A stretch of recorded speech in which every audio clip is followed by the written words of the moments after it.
Welcome to an eye-opening episode of the Prevention Leaders Podcast. Today, we have the pleasure of chatting with Steven Shedletsky, aka Shed, the brilliant mind behind the book, Speak Up Culture.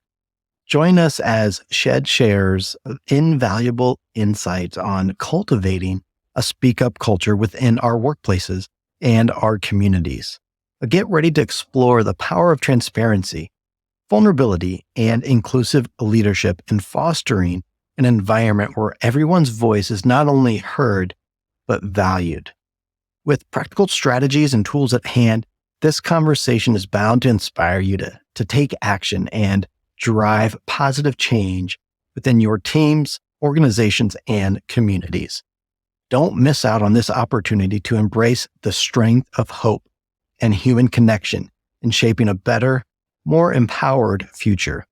So let's dive in and discover the art of creating a culture where speaking up is not only encouraged, but celebrated. In prevention, we are all leaders. Whether you're leading a nationwide prevention initiative, facilitating statewide prevention community, you're a coalition coordinator, or a one-person shop, you are a prevention leader. How we show up and how we engage with others to create positive change takes all types of leadership. So sit back and enjoy these conversations with your fellow prevention leaders from across the globe who are sharing their lessons learned, best practices, and strategies for success. All right, podcast listeners, tell you what, this episode I've been waiting a few years to have this conversation with my guest today because our paths first crossed back at the Mid-America PTTC, which I'm surprised I can still say smoothly without stumbling on my words. But we brought him to the Mid-America region to do a nice workshop for our prevention leaders. And I knew I wanted to chat with this fella more and more. And finally, that day has come. So without further ado, Shad, welcome to the podcast. Thank you so much, David. Delight to join you. And we had a baby delivery that got in the way, an early one that got in the way from doing this one we had originally scheduled. But if there's ever a good time to reschedule, I think that's a good reason. Yes, indeed. It might have been a Sunday night when we were in the hospital and I'm emailing, hey, tomorrow, can we reschedule? Sorry. Without going back, talking a whole lot about how our paths first crossed, because I'm going to send a link to the book that brought us together to begin with. But would you give us just a little introduction as to who you are and kind of where you come from? Sure. My name is Steven Shedletsky. Friends call me Shed, so feel free to call me Shed. I identify as Shed. I hail from Toronto, Ontario, Canada. And there are a few sort of very early in my life and early career experiences that I think have informed my passion. So one, I grew up with a stutter, and I still do have a speech impediment and work to overcome it. I married a speech therapist. Good choice, not just for me, but for my kids. Happened very much by accident, maybe. And so one, I know what it feels like to be voiceless. I know what it feels like to have something to say, but to lack the confidence or the skills to know how to or be willing to speak up. So that's one. The other is, my very first day and my very first job in my, corporate career, 1,000 people were laid off post-merger. And so I walked into an organization as many more people were walking out, boxes in hand. And so I saw firsthand, I was very grateful that it was my first job and not, something I had been down for decades, like the person across from me in their cubicle, Bryn. She was 37 years at the company and she was petrified that her pink slip would arrive next. And so I saw sort of firsthand the impact of the behavior of leaders and of this thing called culture, not just on people's productivity and work products, but their health and well-being. And so that sort of guided and informed my passions, which is around people showing up and feeling engaged at work, people having good, healthy relationships with their colleagues, their peers, their bosses, their leaders, their organizations. And so that led me to cross paths with Simon Sinek. And it's because of Simon that we met and our works and paths collided. I've been working with Simon for close to 12 years now. I was on the team, fourth person to join the team, on the team for 10 years. I still do work with them, sharing Simon's message and ideas with Start With Why and the Infinite Game of Leaders Eat Last. And through the journey of working for a prolific author and speaker, I was often asked on my journey, when are you going to write your book? And my response was always the same, was if and when I ever come across something worth writing, because I never wanted to write a book because I was a quote keynote speaker. That's the definition of a cruddy book.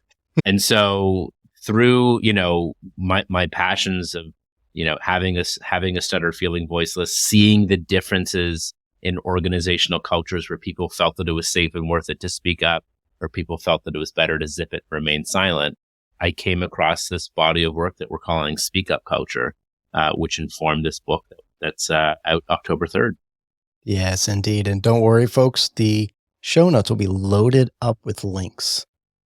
I want to ask a few questions, not a whole lot, because I want to get into digging into culture and, of course, the Speak Up Culture in the book. Mm-hmm. But as you kind of reflect back on that little intro you shared, what are some of the moments, or where did you feel, inspired?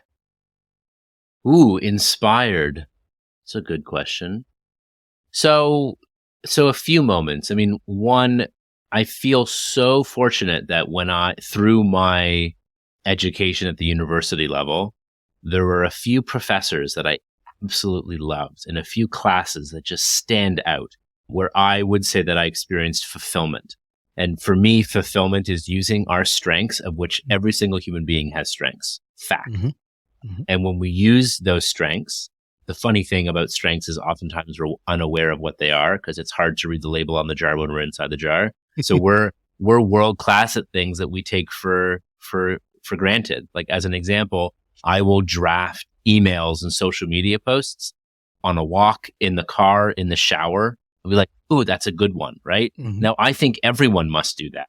Apparently that isn't the case for every single human being, which shocks me, but it's a strength of mine, right? Mm-hmm. Communication, finding words to represent ideas and feelings. That's my jam. And you have your own version of that, as do every single one of our listeners has strengths, whether they're aware of it or not. And when we use those strengths to contribute towards something bigger than ourselves that we care about, that is fulfillment. Mm-hmm. And so there's a specific course with a specific professor where I experienced that. It was a presentation skills, like a public speaking class with Dr. Dennis Shackle. And I loved it. And I loved him. And I'm so thankful that I experienced sort of a peak. I experienced like work can be this fun, this safe, this stretching and growing, this fulfilling, this engaging, this inspiring. And sort of having that peak experience early in my career made the dissonance that I felt early in my working career of like, what? Like, this is work? Like, no thanks. And so the contrast of that really, really helped.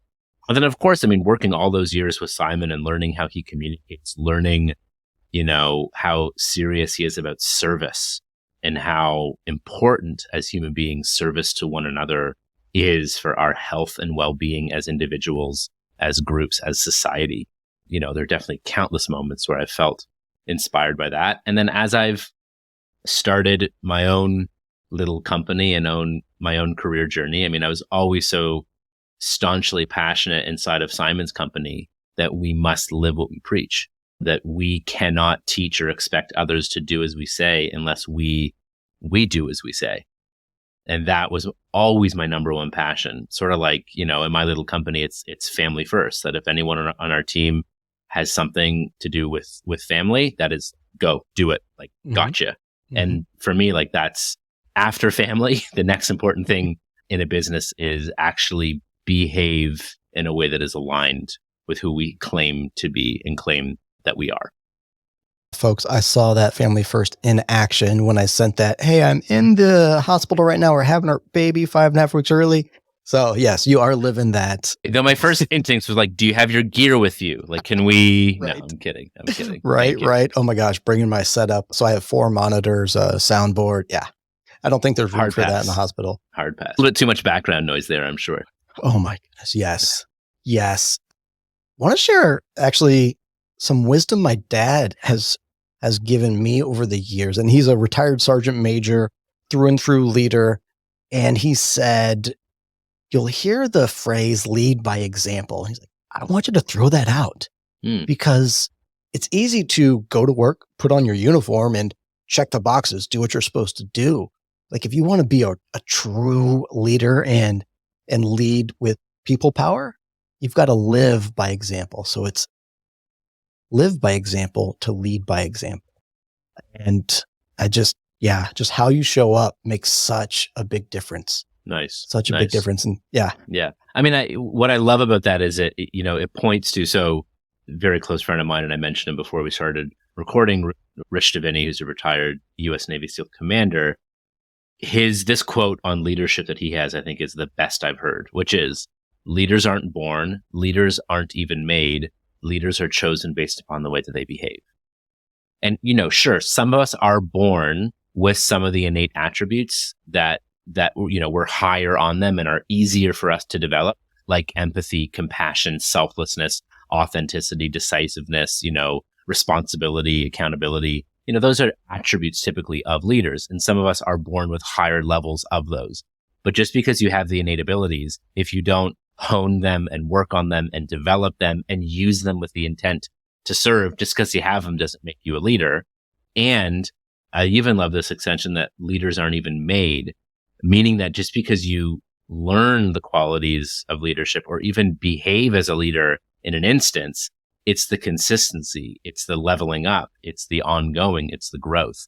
And so you earn your title, or we call you leader, because you behave in a way that is worth following. So just another way to say the exact same thing that your father shared with you. Absolutely. And it warmed my heart sharing about your professor that was an inspiration for you, because it took me back to Dr. Hawkins, who actually I had several classes with him in grad school, but it was coaching and mentoring for critical thinking that really resonated with me. I'm curious now too, sort of the flip side of where you felt sort of inspired leading up to where you're at. Where'd you feel challenged? I know you mentioned growing up with a stutter in your first professional work role, but yeah, where'd you feel challenged? The first thing that comes to mind is, the reason why I wrote this book. So yes, I felt challenged feeling voiceless and overcoming a stutter. Yes, I felt challenged starting my career and it being like a wake up call. I felt like, when we go to school, it's like a step ladder. It's like, follow these steps, get to the next level. It's like a freaking video game, and then you graduate from school and you enter into the workforce, and you're no longer in this very linear step ladder. You're like in a Seinfeld parking garage and you're like, P7, I was just on P12 a second ago. Like, what's going on here? Right? It's total chaos. And we don't yet prepare young people for the uncertainty and the ambiguity of an adult life, So that's one piece that just comes to mind. The reason I wrote this book is reflecting upon experiences in my career, whether it had been teams I'd been a part of, companies I'd been a part of, clients that I had, vendors, personal relationships, professional relationships. And I contrasted the ones where there was a speak up culture, and I contrasted the ones where there wasn't a speak up culture. And I had some really challenging experiences in my career where there wasn't a speak up culture, where I thought I was doing the right thing in speaking up. And unfortunately, unbeknownst to me, they weren't safe spaces where it was safe and worth it to speak up. And I became the problem. And it was the hardest thing, doing what I thought was the right, ethical, good thing. This is the way we behave as leaders here and in general. And it being greeted and met with, I regret to inform you that you are the problem and no problem exists here. It's like, what? And so, and then contrast that with experiences that I had in my career where there was a speak up culture. Was it perfect? Absolutely not. But did we have environments in which we could take interpersonal risk, where we could share our hard truth and not get punished for it, but actually get rewarded for the courage and the vulnerability and the positive intent? And I want more of those cultures where when we show up in a way that we feel is the best way, with an intent to improve, do good, and serve. I just had this experience this week with a member of my team where, he showed up in a way that had a negative impact that was unintended. And we took the time and I shared my experience of it. Not that I was right. It was my experience. he owned up to it. We're working on it and we're cascading up and improving, right? The only way you sort of up is to dip down before you can transcend and go up. So I want more of those cultures where we can actually use conflict and tension and things going wrong, because they do, because we're human, as opportunities to grow closer together and get better. Absolutely. And when you, I know our listeners can't see, but when you did the dip down motion to then go up, all I could think about is that's where the roots are. You've got to get to the root of it to be able to then go up. And it's the difference, Dave, between a healthy, thriving, speak up relationship and a toxic relationship. So a toxic relationship, whether that's with another human being or a substance, is the more you invest in it, the worse it gets. And the only person who's made wrong is you. Whereas a healthy relationship is the more you invest in it, the better it gets. And all parties take responsibility for the health and well-being of that relationship. Mm-hmm. Absolutely. And prevention leaders listening, let's talk about culture. Now, in prevention, we talk about cultural competence, cultural humility, and that being at the heart or the core of what we do in prevention. But I like to challenge and push back a little bit in that our minds tend to just go, when we hear the word culture, race, ethnicity, gender identity. Let's talk big picture. What is culture? How do you articulate or define just culture? Sure. So, I mean, a culture is what are the accepted and rewarded norms and behaviors, values in action here. In the book, I've devised a bit of an equation for culture, which is culture equals, in brackets, values multiplied by behavior. And all of that is raised to the power of influence.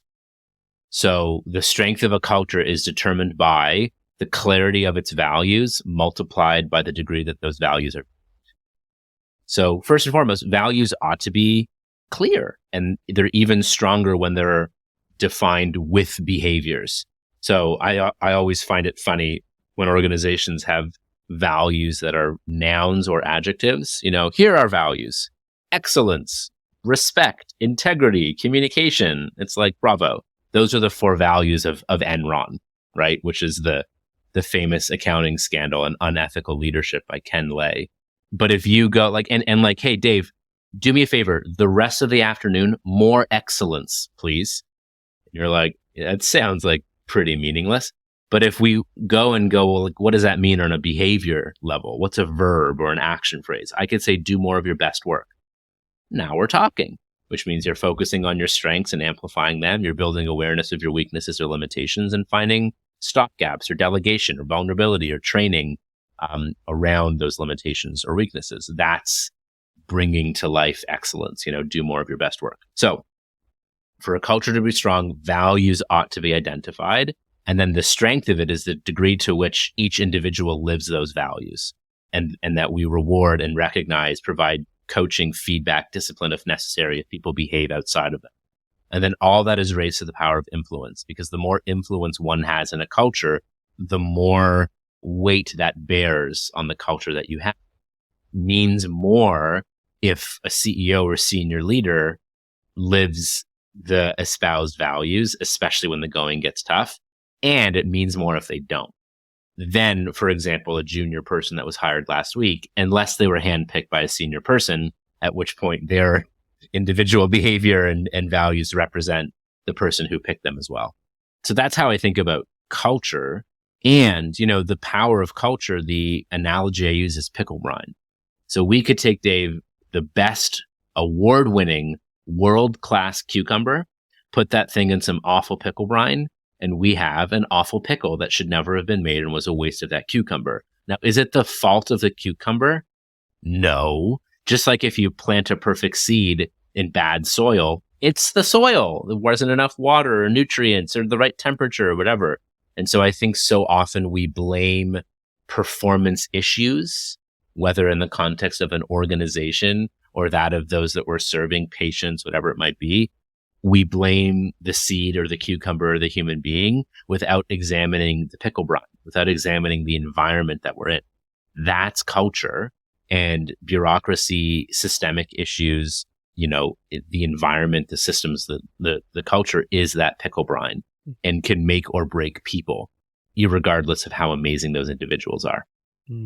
I love it. I love it. In that, actually, one of the workshops that I do is titled "Culture is the Strategy."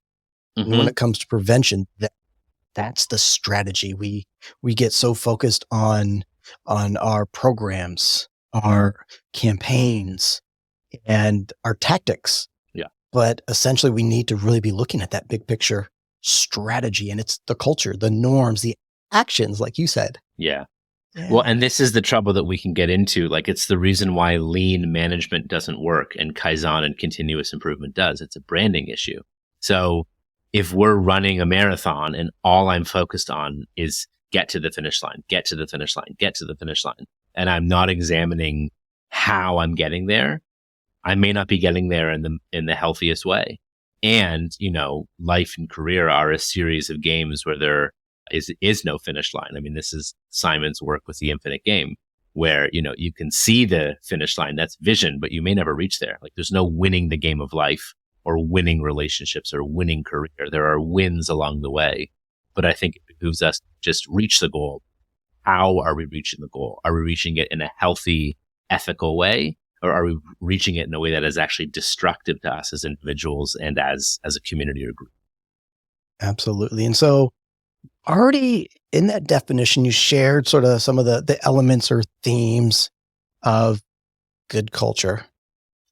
What about the backside of that we'll just go with not so good culture? In terms not healthy culture? Yes. Yeah. Yeah. I mean, so let's look at all the levers. So if you don't have clearly defined values, good luck to you. Like, that's more likely to be chaos. If you don't behave the values that you espouse, luck with you there. Like, if your value number is low, well, then there's only a limit on how strong your culture can be. It's like Mel Brooks saying, here are, 10 commandments. Like, it behooves us to have guiding principles of like, this is how we behave. Now we should select leaders against those principles or those values, not just performance. We should reward and recognize people when they live those values, whatever those values are. Seldom is the example when I've come across a leader or organization who has a destructive value.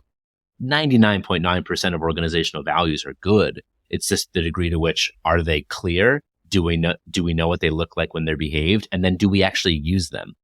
And then, sort of two culture killers, I would say, is if you reward, recognize, and promote people who are high on performance but low on trust.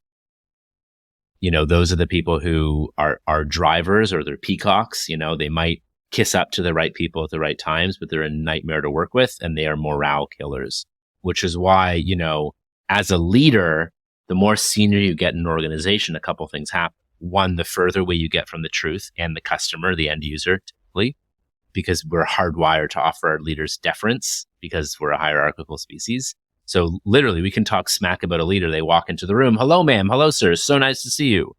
3 seconds ago, you were talking smack about them. Oh, well, they're in the room now, right? So that's normal. So I think as leaders, we must work extra hard to truly understand how are people performing and how do people view them? Not just me, because they might kiss up to me. How do their peers experience them? It's the value of a 360 review, because you could have high rankings from a leader, but their peers and their subordinates rank low. That's telling. They might be a high performer of low trust. And then the other phenomena as a leader is your whisper is a shout and your tiptoes are stomps. That influence piece, that if you have leaders who either have individual values that sway from the values of the organization, or they behave in ways that there's a gap between what is said and what is done, that is dangerous. So a few dynamics there. And I love your focus on action, and it makes such a big difference to even just talk about it. And I'm drawn back to a workshop one of my good friends and colleagues, Angie, did with me in Kentucky, a regional prevention center. Their culture had decayed through a lot of different circumstances. And so we went in, we actually did a workshop with them and help them talk through their current culture. We did a strategic juncture. Why is now the time to do something, to take action? And then we help them with visioning. And through a couple consensus workshops, they talked about what they wanted their culture to be and what that would look like on a random Tuesday, what actions, what behaviors aligned with that. So then they created their own culture. Oh, it was beautiful. Beautiful. Nice. It was fun. And what's so good about that is you now have something objective. So if and when, when people live the espoused culture, that's a perfect time to reward and recognize in ways that are meaningful to them, right? Not everyone likes to be recognized the same way. That's, platinum rule stuff rather than golden rule. Treat others as they wish to be treated. And then the other is if for any reason there's a discrepancy, that we show up and behave in ways that are counter to the sort of the, not even the baseline, but the standard, it gives us something objective where we're not pointing at the person, we're pointing at the values and the behaviors and the guidelines, saying, I'm experiencing something that is different than this. I think there's opportunity for us to course correct and clean that up and to have an effective intervention. Mm-hmm. And they printed them out. They made it nice and pretty, and it's up on their different office walls. And since they're a regional team, they're spread out. And we talked about that, the fact that they are now empowered to basically hold each other accountable, give each other nudges and say, hey, FY, remember that? It was fun. And we've also been doing coaching with them as well. And I know you offer coaching as well, correct? Yeah. Yes. Yeah. So in terms of the work that we do some one-on-one coaching with leaders, some group and team coaching really around how to create the most effective, high trusting and high performing culture that is sustainably performing, not just peak performing. But then, workshops on leadership culture and keynotes as well. I dig it. And before we really unpack what is Speak Up culture, I've got one last question, just as it relates to culture as a whole. What are the impacts of not intentionally or being purposeful about fostering, changing, or creating a healthy culture? If you don't focus on it, you're leaving it up to chance. And if you leave it up to chance, the likelihood that it will be as healthy, thriving, optimal as possible, good luck. So when you make it a focus, what you focus on gets done or progress is made. There is no done or ending point with culture. To your point, there's no Tuesday morning where we wake up and we're like, all right, culture, we finished that work. No, it's, you keep going always, because the world around us, the environment around us, people change, dynamics change. So you constantly have to work on it, be aware of it as it morphs and changes with you. But if you don't focus on it, you leave it up to chance. If you don't make it a priority, it isn't a priority. And then it's a slippery slope where the focus can be on the programs and on the results at the risk of damaging culture or it not being as healthy as possible. And culture is kind of like the lubricant that we put in our engines. It just helps it run as efficiently and as effective as possible. I like that, the lubricant. And listeners, if your mind is going for workforce development or not, but I know that's a big conversation in the behavioral health field as a whole. And we often focus on recruitment, getting people in the front door. And I, as the director at the PUTTC, I was like, y'all, we need to close the back door. And what's going to close the back door is the culture. Let's work on that. But I didn't get very far. Yeah.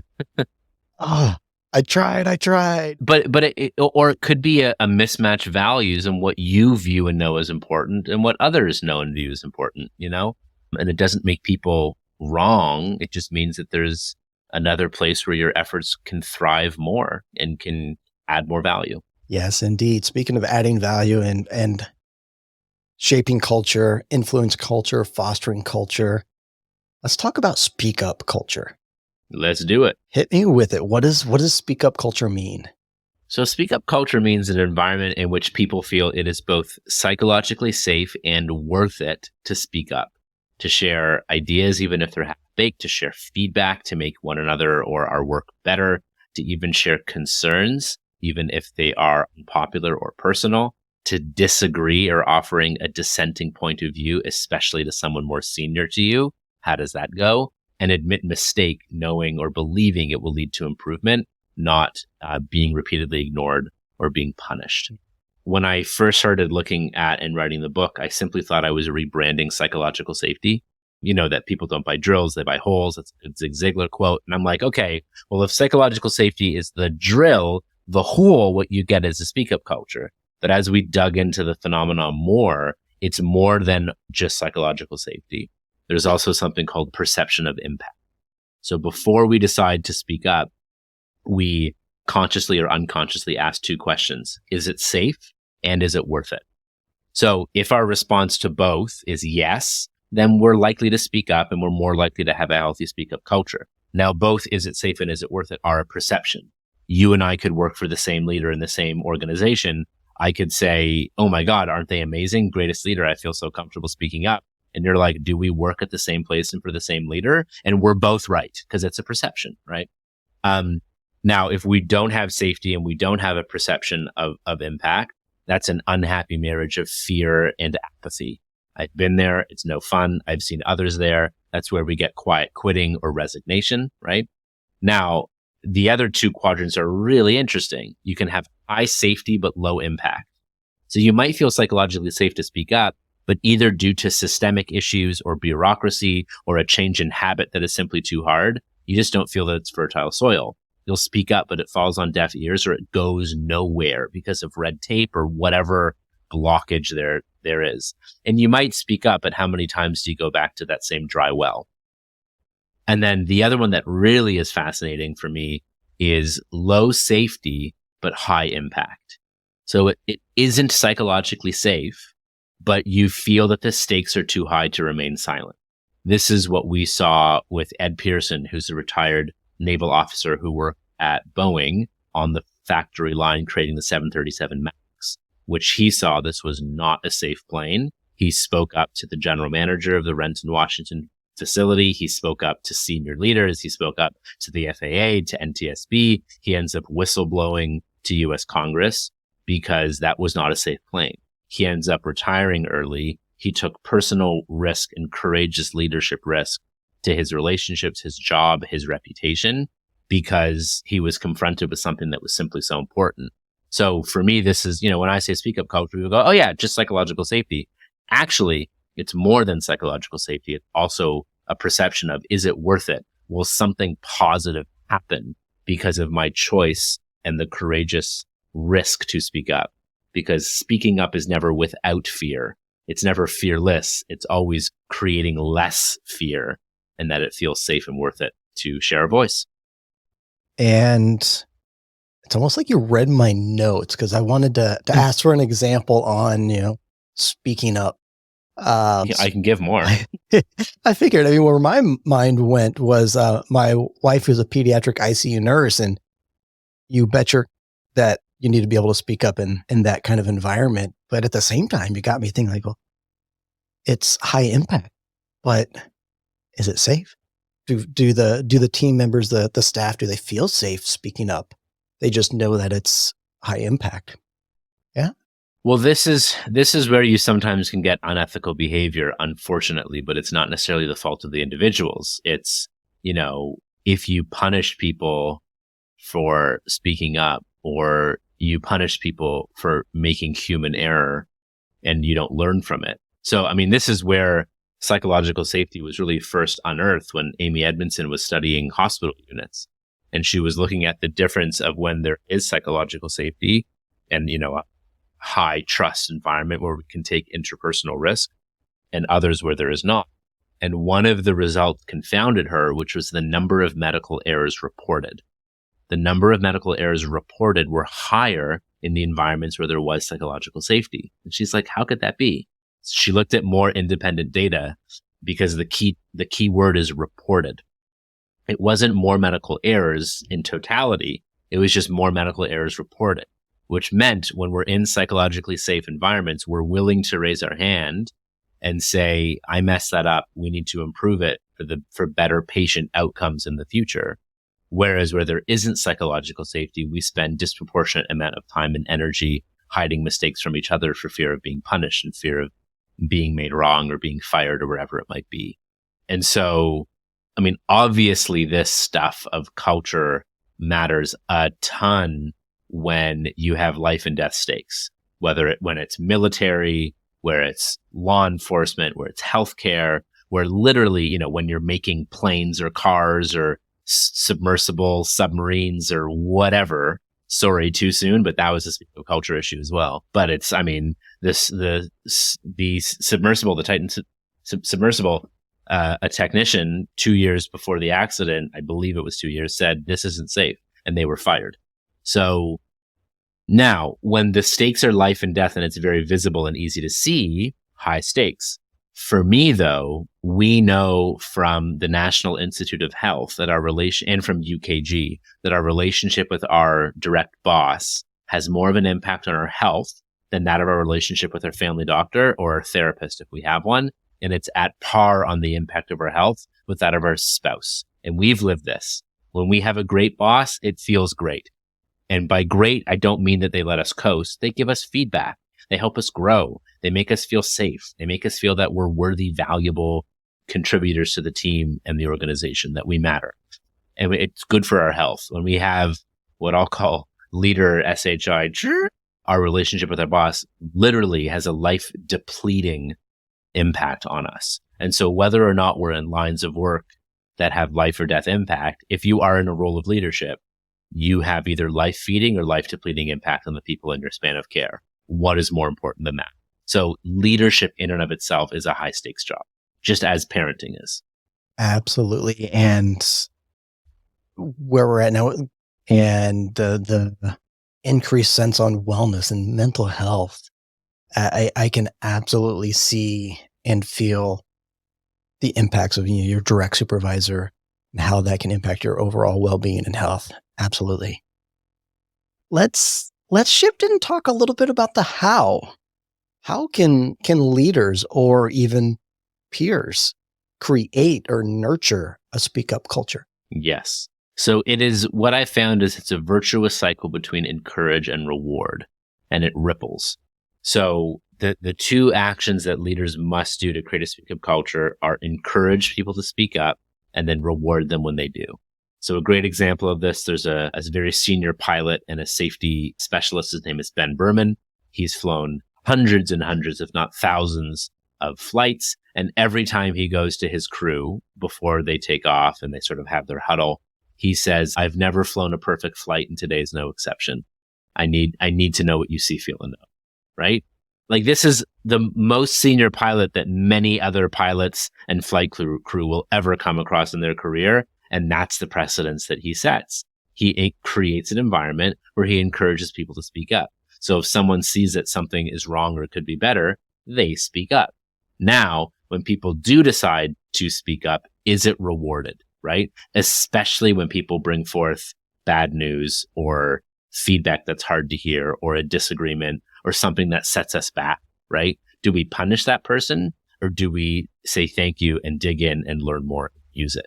And the sort of marvelous thing about it is it ripples. So encourage and reward impacts others. So let's say I report to you and I go and I speak up and it goes well. What do?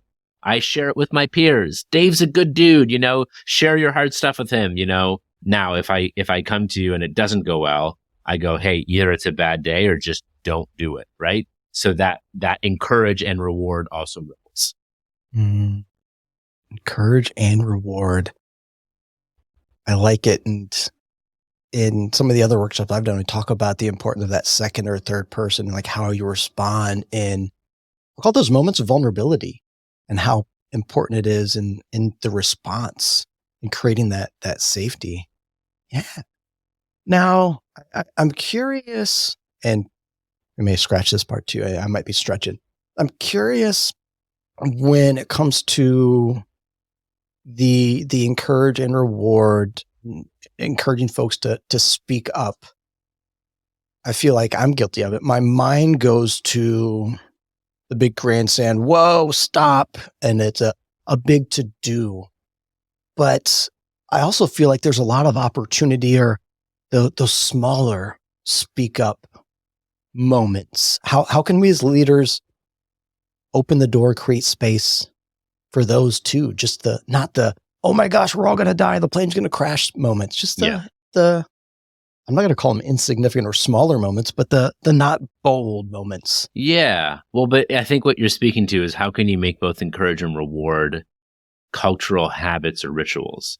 So it doesn't need to be these sort of big, grandiose moments, though those can matter and can count. I've got a fun story on how that one didn't go well. Just in short, so this is a perfect example of not rewarding. I did a keynote for an organization. I think it employs about 20,000 people. It's a national level organization that essentially keeps the entire country safe. Just leave it there. They do very important work as it relates to our health, safety, and well-being. And the executive that spoke just before me was the executive sponsor of the event. I had a pre-engagement call with them. It went well. We read the same books. We listened to the same podcasts. I liked the guy. And there are many, I ended that call being like, he's a good, earnest leader, right? And there are many pre-engagement calls where I end those calls and don't feel that way about the people that I speak with. So as often as I can, I show up early to these events because the comments that I hear ahead of mine are worth their weight, not just in gold, but in platinum. They make me far more effective as a speaker and facilitator. And so I showed up early and I had a chance to hear the end of his prepared comments, and then they opened up to a Q&A. The second question that was asked, and this was an all hands for any people manager, 1,500 people in the organization. The second question asked, and it was asked anonymously, and it said, what is being done to address the continued issue of manager burnout? To which, fair question, to which the executive sponsor said, well, we've done these initiatives. As far as I'm concerned, it's no longer an issue. Next question. And I went, oh no. I don't think it was his intention to negate, shut off, and potentially gaslight people on such a grand stage, but it sucked. I mean, the mere fact that the question had to be asked again, a better response would be, if I'm truly honest, I'm surprised to hear this question because of these initiatives, and we've seen these results, and I'm pleased with them. However, the fact that this question had to be asked again means that at least one person is still struggling. And if I'm honest, if one person is struggling, many more are. And so we need to dig into this further. I want to learn more. I want to see what's working, what's not working. My hope is by the next time we have our next all hands, this isn't an issue. And I'm committed to work with you to find out how we can close that. And then do something about it, right? And if you're burned out by the burned out question, you really have an issue. So that was an example on a very grandiose stage. But when it comes to encourage and reward, there are a few things. Encourage. Leaders go first and share vulnerably how they're doing, their mistakes, speak up themselves, setting that condition as Ben Berman did to say, I need to know what you see, feel, and hear because you make the collective better. You can design meetings in a way that will have people more likely to speak up. You can, create space and call on people who don't often speak up, but they have things going on, that they're thinking. If you're in person, you can design a meeting and sit in a circle because a circle denotes equality. You can see everyone face to face, though there might still be hierarchical dynamics in that circle. There's no apex to a circle. If the more senior you are, speak last if you can. Ask questions, It's so bad when leaders hop into a room and say, all right, we need everyone's genius and ideas. Here's the issue. Here's what I think.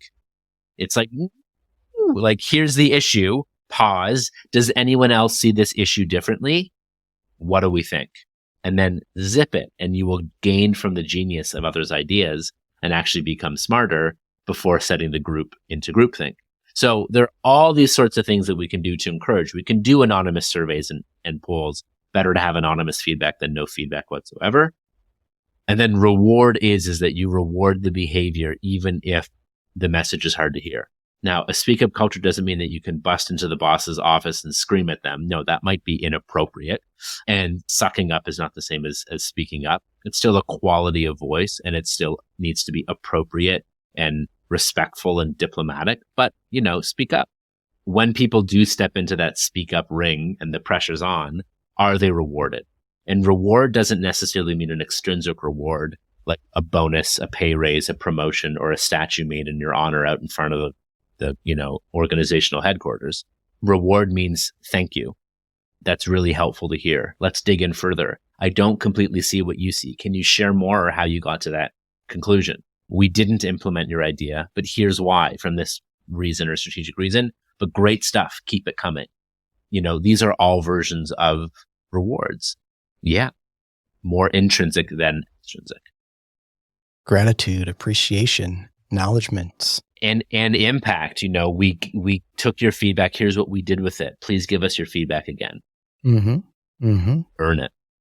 Absolutely. And we've already talked many, many benefits of speak up culture. So in addition to ordering the book, what is another good first step for leaders when it comes to fostering speak up culture? So, I think the biggest thing is there's an equation we put in the book, which is your truth plus my truth equals higher truth. So I think we can, and I had a very real experience of this. So I took part in an offsite with a team that I was part of. We had this meeting that felt like a very healthy, positive, productive meeting. It was as if, we were a remote team. So we came in together, we had this conversation. It felt healthy. It kind of felt like if you've ever cooked with a pressure cooker and the pressure hits a certain point and then you either push the button or just the pressure releases on its own. It was a pressure releasing, tension releasing meeting for me. I debriefed that meeting afterwards with a colleague of mine who was at my same level. And I sort of in a very, non-empathetic way just proclaimed, wow, what a great meeting.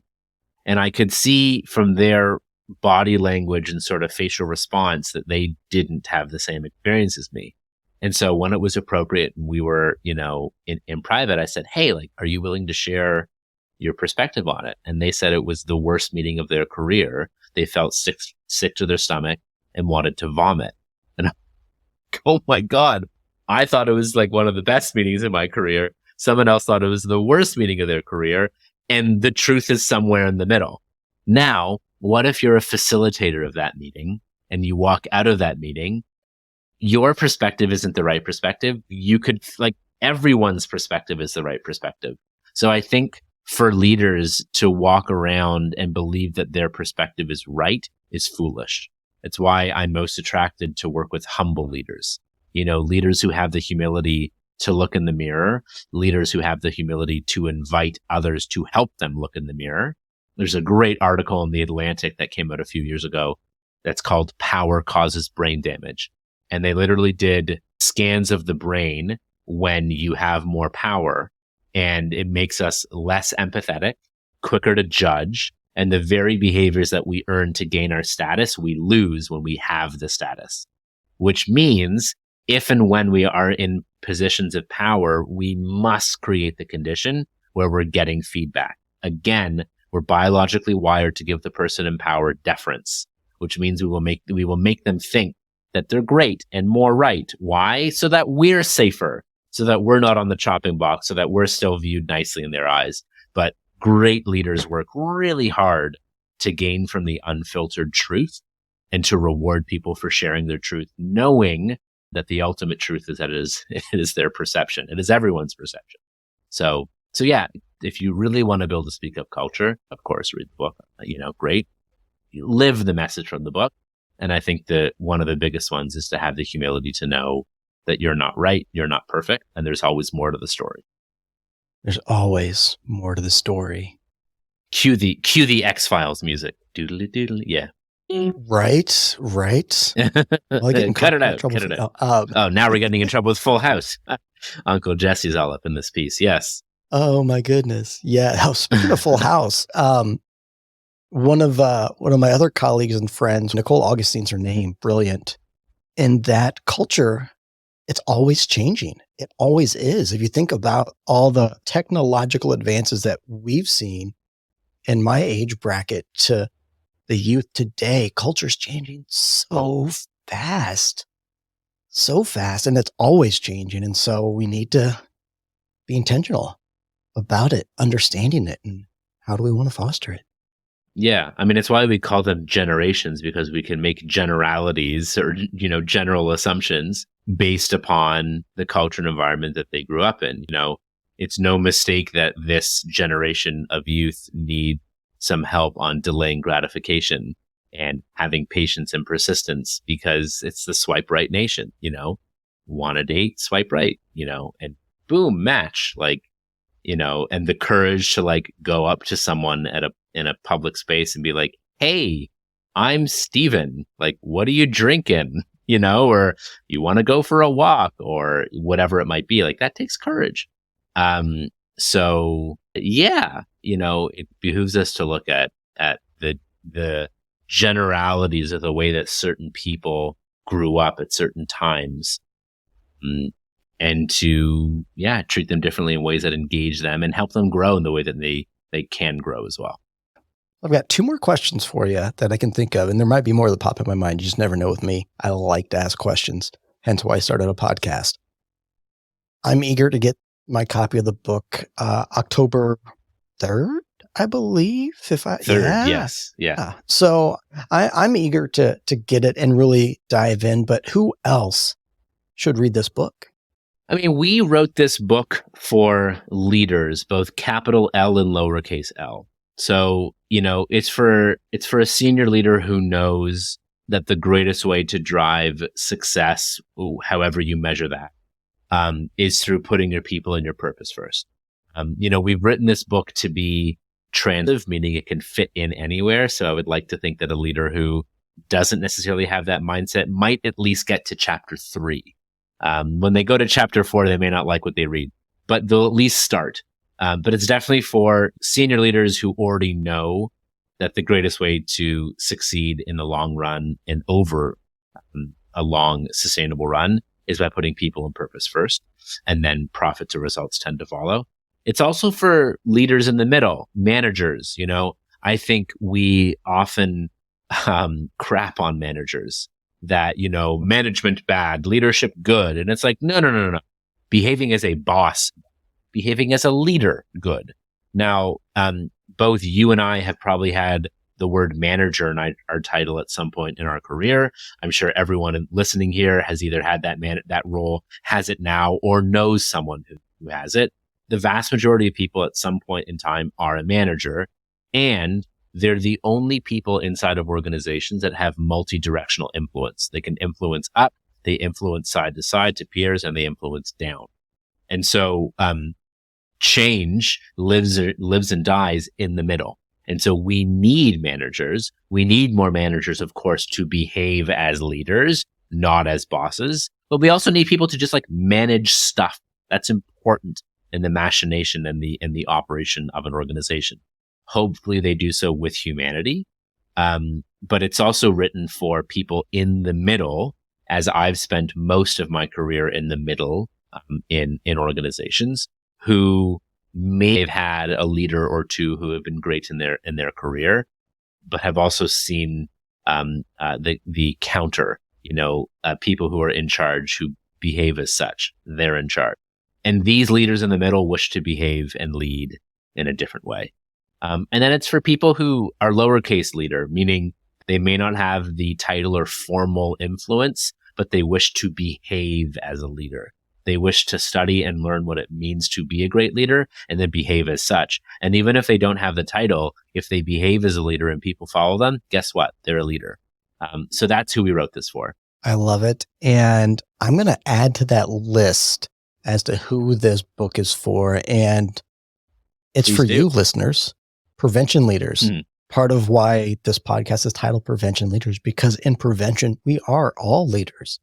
How we show up, what we do to create positive change in our communities. We're leading that change. You could be a director, a coalition coordinator, a coalition member. You're a leader. And I say this book is for you. And I want to throw another just thought out there for the audience, and curious what your thoughts are there too before we close out, is that I often talk about onboarding prevention.